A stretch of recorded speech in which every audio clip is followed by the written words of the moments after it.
Viewers, welcome back to our channel. मैं लेके आता हूँ आपके लिए बेस्ट क्वेश्चंस जिसको एक बार अगर आप रिवाइज कर लेंगे तो आप हो जाएंगे फुल कॉन्फिडेंस किसी भी एग्जाम को क्रैक करने के लिए। ये जीके आपके लिए मस्ट है और ये आपके कॉन्फिडेंस लेवल को बूस्ट अप कर देगा। चलिए नंबर 11 क्वेश्चन से शुरू करते हैं। Policy of imperialism was established by which Portuguese governor? Right answer होगा ऑप्शन बी, अल्फोंसो डी एल्बुकर्क्यू, क्योंकि फ्रांसिस्को डी अल्मीडा जो थे वो थे फर्स्ट पोर्टुगीज गवर्नर जिन्होंने पॉलिसी ऑफ ब्लू वाटर चालू किया था और पॉलिसी ऑफ इंपीरियलिज्म किया था सेकंड गवर्नर एल्बुकर्क्यू ने। नीनो डी कोना थे भी एक गवर्नर जिन्होंने ट्रांसफ़र किया था कैपिटल कोचीन से गोवा 1530 में, और दीव एंड बेसिन एक्वायर किया था बहादुर शाह गुजरात से। और जो फ्रांसिस्को ज़ेवियर थे वो क्रिश्चियनिटी स्पीच करने के लिए आए थे मार्टिन डिसूजा के साथ। चलिए सेकंड क्वेश्चन पे। फ्रेंच ईस्ट इंडिया कंपनी किसने एस्टैब्लिश किया था? आंसर होगा कोलबर्ट, ठीक है, इन द ईयर 1664, क्योंकि ऑप्शन बी जो है फ्रैंको कैरन, उन्होंने पहला फैक्ट्री को एस्टैब्लिश किया था सूरत में 1668 में। ये दोनों डेट बहुत इंपॉर्टेंट है। डुप्लिक्स के अराइवल के बाद फ्रेंच और एंग्लो में जो कॉन्फ्लिक्ट थे वो बहुत बढ़ गया और लियोनर और डूमस वो दो थे जिन्होंने फ्रेंच पावर को रिवाइव किया। ये बहुत इंपॉर्टेंट ये डेट्स और ये नाम, ठीक है, फ्रैंको कैरन और कोलबर्ट।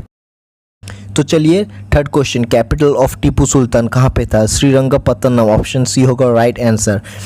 और मैं आपको बता देता हूँ कि टीपू सुल्तान हैदर अली के बेटे थे, जिनका जो दिंदीगुल के एक फौजदार थे, हैदर अली थे फौजदार, that is commander in chief of Dindigul, और ये इनकी डेथ हुई थी 1782 में सेकेंड एंग्लो मैसूर वॉर के तहत। सुल्तान से ढेर सारे क्वेश्चन होते हैं। टीपू सुल्तान की कैपिटल था श्रीरंगपत्तनम। ट्रीटी ऑफ श्रीरंगपत्तनम हुआ था 1792 में during third Anglo Mysore war. इन्होंने ट्री ऑफ लिबर्टी भी लगाया था। ये जैकोबियन क्लब के मेंबर भी थे। 1797 में ये मेंबर बने और इन्होंने टाइटल लिया था पादशाह। During the fourth Anglo Mysore war that is on 1799 इनकी डेथ हो गई in fourth Anglo Mysore war.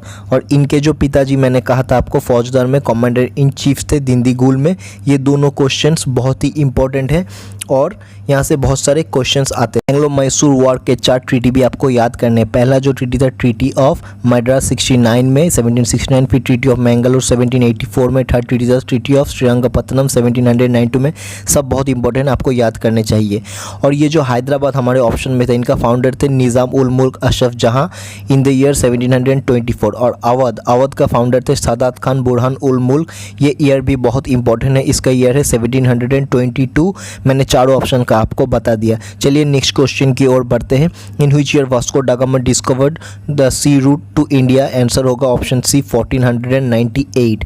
और इन्होंने जिस सी रूट से इंडिया को डिस्कवर किया था उसका नाम था केप ऑफ गुड होप, ठीक है। और जैमोरिन ने इनका वेलकम किया था जो कि किंग ऑफ कालीकट थे। कालीकट में ही इनका वेलकम किया था जैमोरिन ने। ये बहुत ही Which of the following acts of British India strengthened the Viceroy's authority over his executive councils by substituting portfolio or departmental system for corporate functioning? Right hand होगा इंडियन काउंसिल एक्ट 1861, क्योंकि Indian council Act 1861 एक act था of parliament of UK.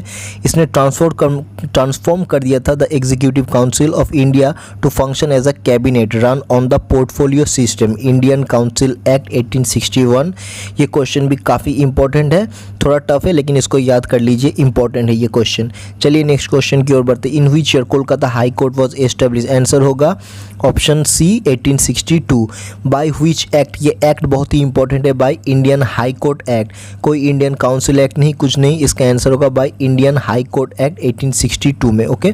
और Calcutta high court देखिए सबसे oldest high court है India में, establish होता है 1862 में। और अगर आपको भाई ये देखिए हाई कोर्ट एक्ट 1862, अगर आपको पूछा जाए इंडिया फर्स्ट सुप्रीम कोर्ट तो कलकत्ता में ही एस्टैब्लिश हुआ था और वो 1774 में वो हुआ था वॉरेन हेस्टिंग के टाइम। बहुत ही इंपॉर्टेंट क्वेश्चन है, ये सब याद कर लीजिए। चलिए which Sikh Guru help the rebel Prince Khusro with money and blessings? इसका आंसर होगा ऑप्शन बी गुरु अर्जुन देव, ठीक है। और इसीलिए जहांगीर ने उनकी हत्या भी कर दी। गुरु अर्जुन देव थे 5th सिख गुरु, ठीक है। और एक इम्पॉर्टेंट है गुरु तेग बहादुर, वो थे 9th सिख गुरु और यंगेस्ट सन ऑफ गुरु हरगोविंद, जिनका मार्टीडम शीशगंज साहिब जो कि दिल्ली में है। इनको औरंगजेब ने मार दिया था 1675 में, एग्जीक्यूट किया था। ये भी क्वेश्चन बहुत इंपॉर्टेंट कि किसने मारा था। और जो गुरु बंदा बहादुर थे, एक ऐसा ही बहादुर नाम का, he was a Khalsa warrior, उनको एग्जीक्यूट किया था फारूक शियर ने। कौन किसको एग्जीक्यूट कर रहा है ये बहुत ही इंपॉर्टेंट है। कौन कौन से नंबर के गुरु है, किसको एग्जीक्यूट यानी हत्या कर रहा है, ये भी बहुत इंपॉर्टेंट है, ठीक है। और ये देखिए गुरु अर्जुन देव थे फिफ्थ सिख गुरु, इनको जहांगीर ने मारा था। क्यों? रीज़न क्या था? ही हेल्प हिज रेबल सन खुसरो ने इन्हें मनी और ब्लेसिंग्स दिया था। ठीक है, गुरु अर्जुन देव वो पहले सिख गुरु थे जिनका मतलब 2 गुरुज में जिनको मारा हत्या की गई थी। Okay, he was the first of the 2 gurus martyred in the Sikh faith and the 5th of the 10 total Sikh gurus. ठीक है, इन्होंने ही आदि ग्रंथ लिखा था। और गुरु जो हर राय थे वो 7 सिख गुरु थे। इन्होंने हेल्प किया था दारा सिखों को। अब दारा सिखों कौन, ये आपको पता ही है, शाहजहां के बड़े बेटे, सबसे बड़े बेटे। टोटल शाहजहां के 4 बेटे हैं, जिनमें से औरंगजेब भी एक बेटा है। और औरंगजेब में ही एट लास्ट दारा सिखों जो कि एल्डेस्ट सन थे उनको हत्या की थी। ओके, चलिए नेक्स्ट क्वेश्चन में जाते हैं। Who ended the dual government in Bengal? इसका आंसर होगा Lord Warren Hasting, option B, क्योंकि डुअल गवर्नमेंट बंगाल ने चालू किया था। ऑप्शन डी रॉबर्ट क्लाइव ने, और एंड किया था option B Lord Warren Hastings में। आपको तो डुअल गवर्नमेंट पता ही है, इसमें एक निजामत राइट होता था और एक राइट टू कलेक्ट टैक्सेस होता था। चलिए 9th को, during whose rule Guru Nanak establish sick rule in India? इसका आंसर होगा बी सिकंदर लोधी। आप तो जानते हैं Sikandar Lodhi the greatest ruler of the Lodhi dynasty थे सिकंदर लोधी। और चलिए गुरु नानक जी के बारे में कुछ इंटरेस्टिंग फैक्ट्स जान लेते हैं। ये पहले 10th गुरु में से पहले सिख गुरु थे गुरु नानक। ये पैदा हुए थे ही वॉज बॉर्न एट टालवांडी, जो कि जिसका अभी नाम है नानकाना साहिब, जो कि अभी पाकिस्तान में 1469 इनकी डेट ऑफ बर्थ है, डेट ऑफ बर्थ ईयर है। और ही डाइड इन 1539। इनका बॉर्न और डेथ ईयर बहुत इंपॉर्टेंट है। गुरु अर्जुन देव जो कि 5th सिख गुरु थे। एक्चुअली जो सिख का जो बुक होता है गुरु ग्रंथ साहिब, ये गुरु अर्जुन देव ने ही लिखा था, लेकिन गुरुमुखी स्क्रिप्ट लिखा था 2nd गुरु जो कि गुरु अंगद थे। ये आपको ठीक से याद करना। Which governor general is known for bringing censorship of press act? किसने लाया था? आंसर होगा लॉर्ड वेलेस्ली। ये एक्ट आया था 1799 में। वर्ड पे फोकस कीजिए, सेंसरशिप ऑफ प्रेस एक्ट। और इसको एंड किया था किसने? लॉर्ड हेस्टिंग्स ने। ठीक है, देखिए 1799 में Lord Wellesley brought the censorship of press act, क्योंकि वो स्टॉप करना चाहते हैं French from publishing anything that could harm the British. Okay, इसीलिए। और इसको एंड किया था 1807 में किसने?